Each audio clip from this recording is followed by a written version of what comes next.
presse. Merci d'être là à ce Parlement. Nous sortons de la session de clôture de l'Assemblée nationale qui a été décidée par le président de l'Assemblée nationale. Et à l'issue de cette session, les parlementaires de l'opposition, à savoir le PCFDA, Force Populaire et Rassemblement, ont tenu à faire une déclaration suite aux événements que nous vivons en Côte d'Ivoire depuis quelques jours. Merci. Et cette déclaration va être lue par le docteur Podi, la semaine dernière. Merci.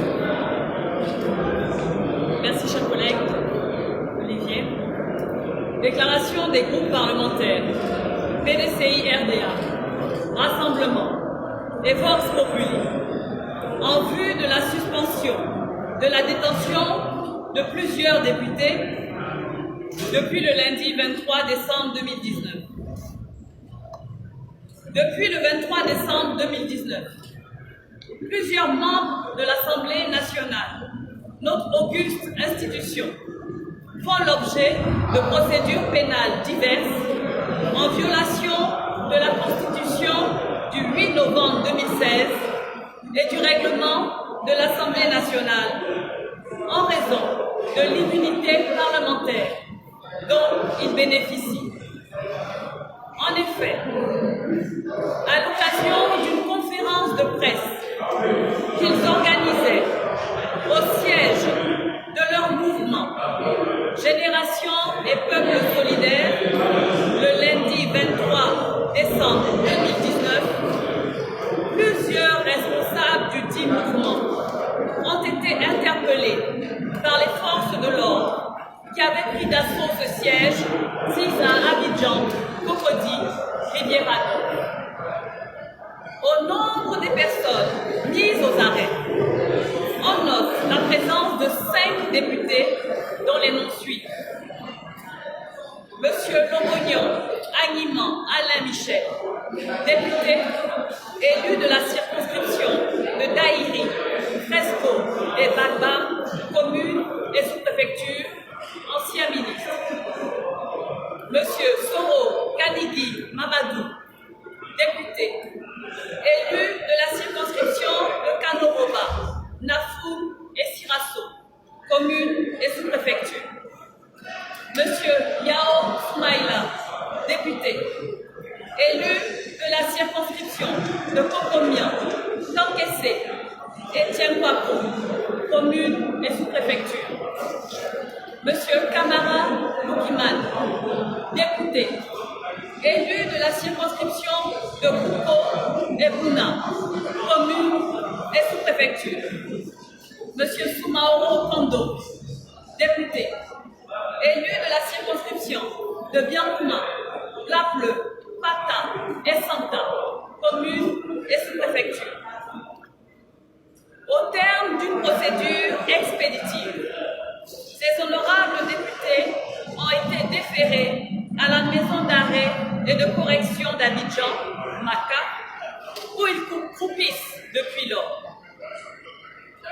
Il leur est reproché des infractions de troubles à l'ordre public notamment. Il y a lieu de rappeler les dispositions de l'alinéa 1 de l'article 92 de la Constitution et de l'alinéa 1 de l'article 46 du règlement de l'Assemblée nationale qui dispose qu'aucun membre du Parlement ne peut, pendant la durée des sessions, être poursuivi ou arrêté en matière criminelle ou correctionnelle qu'avec l'autorisation de la Chambre dont il est membre, sauf cas de flagrant délit. Le flagrant délit est donc la condition nécessaire pour passer outre l'autorisation de l'Assemblée nationale. Au terme de l'article 77 de la loi numéro 2018-975 du 27 décembre 2018 portant code de procédure pénale est qualifié crime ou délit flagrant, le crime ou le délit qui est en train de se commettre ou vient de se commettre. Il y a aussi crime ou délit flagrant lorsque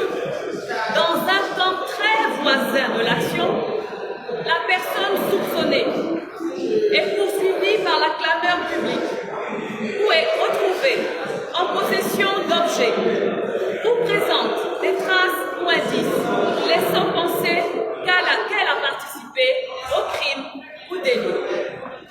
Or, dans le cas qui nous intéresse, les personnes mises en cause ont été appréhendées au terme d'une conférence de presse qu'elles ont organisée à l'intérieur du siège de leur mouvement et non sur la place publique.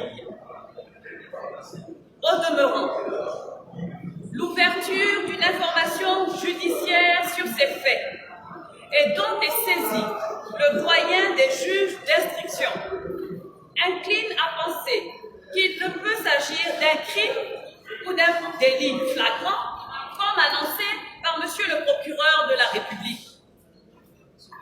Les groupes parlementaires de l'opposition constatent ainsi que pour contourner l'immunité parlementaire dont jouissent les députés, le parquet d'Abidjan invoque de manière systématique et abusive le flagrant délit, sans jamais offrir de démontrer la réalité de cette situation. Il en va ainsi des procédures contre les députés Toureya pour des faits datant du 26 janvier 2018 et Logognon Alain pour un message posté le 8 janvier 2019 sur le réseau social Twitter. Pour les groupes parlementaires PDCI-RDA, Rassemblement et Vox Populi, la notion de flagrant délit, telle que définie par l'article 77 de la loi numéro 2018-975 du 27 décembre 2018 portant code de procédure pénale, ne doit être sujette à diverses interprétations. Se fondant sur l'alinéa 3 de l'article 92 de la Constitution, qui dispose que la détention ou la poursuite d'un membre du Parlement est suspendue si la Chambre dont il est membre le requiert. Les groupes parlementaires PDCI-RDA, Vox Populi et Rassemblement ont adressé une correspondance au président de l'Assemblée nationale en vue de demander la suspension des poursuites et de la détention de nos collègues. Voici cette correspondance. Mais je vais, si vous me permettez quelques secondes, vous montrer la copie déchargée. La copie déchargée. Oui, la grande chemise. Oui. Donne-moi, je vais leur donner. Donne-moi, je vais leur donner, c'est plus simple. Je te mets. Excusez, ce sont les aléas du direct. Je le fais. Voilà. Vous pouvez la faire circuler en attendant si vous voulez. Tu montres d'abord. C'est fini. Ah, tu montres la décharge. Voilà. Donc, je montre la décharge d'abord. Mais les amis de la presse savent très bien que je ne peux jamais me permettre de parler de quelque chose quand je n'en ai pas une preuve, une certitude. Donc, les groupes parlementaires, disais-je, ont adressé une correspondance au président de l'Assemblée nationale en vue de demander la suspension des poursuites et la suspension de la détention de nos collègues députés. Cette correspondance, vous le voyez, a été déchargée le jeudi 26 décembre 2019. Il était également question dans cette correspondance que cette question soit traitée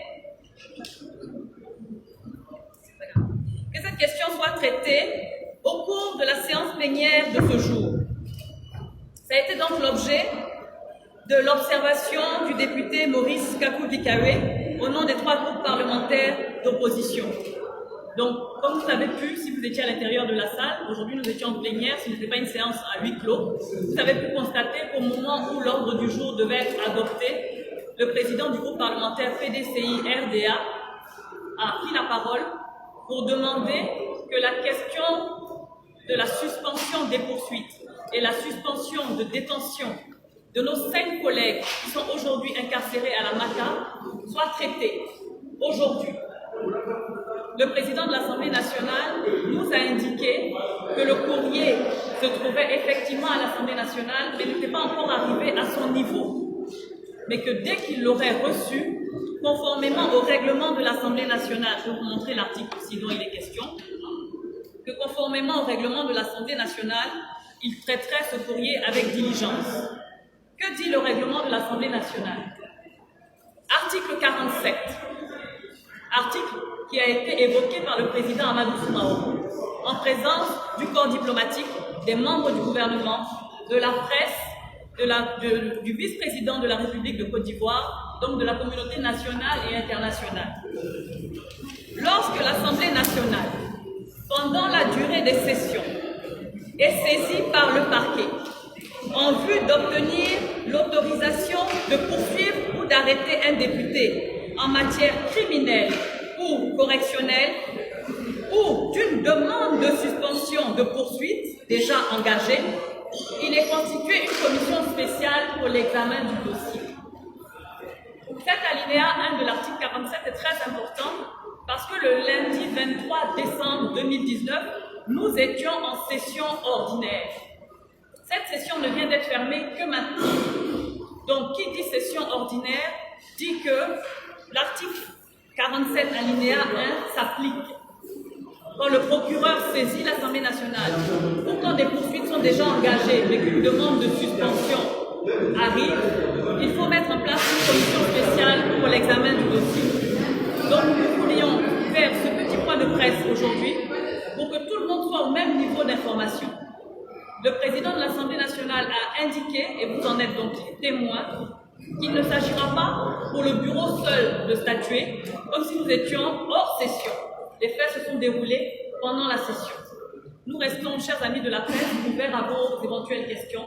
Je vous remercie d'avoir bien voulu patienter et je vous prie d'excuser les quelques aléas qui ont émané cette prise de parole.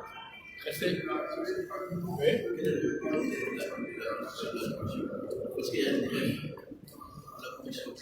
Alors, normalement, pour la commission spéciale, je vous dirais que le délai se ferait le plus rapidement possible. Voyez-vous, surtout dans cette période-là, nous sommes en période de fin d'année. Des citoyens ivoiriens, élus de la nation, sont en prison, alors qu'ils bénéficient d'une immunité. C'est quand même une violation notable de la Constitution. Donc, dès que le président de l'Assemblée nationale recevra ce courrier, qui, comme vous en avez vu la décharge, est déjà au sein de l'établissement, donc ça peut être demain, après-demain, en tout cas nous, en tant que députés des groupes parlementaires d'opposition, nous sommes disposés à revenir à tout moment pour statuer. Pas parce que les 5 députés qui sont aujourd'hui à la maison d'arrêt et de correction d'Abidjan sont membres du groupe Rassemblement, donc un groupe qui est dans notre coalition, mais parce que cela peut arriver à n'importe quel élu de Côte d'Ivoire. Nous demandons d'ailleurs à tous les élus d'être solidaires sur la question. Les députés, les sénateurs, donc les parlementaires, mais également les maires, les conseillers municipaux, les présidents de conseils régionaux. Vous voyez qu'on a aussi un cas avec le président Mangwa. Il faut vraiment être très vigilant. On doit à tout moment dénoncer les injustices. On doit à tout moment dénoncer les violations multiples de la loi et de la Constitution. On doit se battre pour bâtir un état de droit et ne pas forcément attendre que nous soyons les personnes mises en danger ou interpellées ou en tout cas intéressées par l'action. C'est cela le but des 3 groupes parlementaires de l'opposition. Merci. C'est bon? Merci. Merci. Je vais récupérer le document.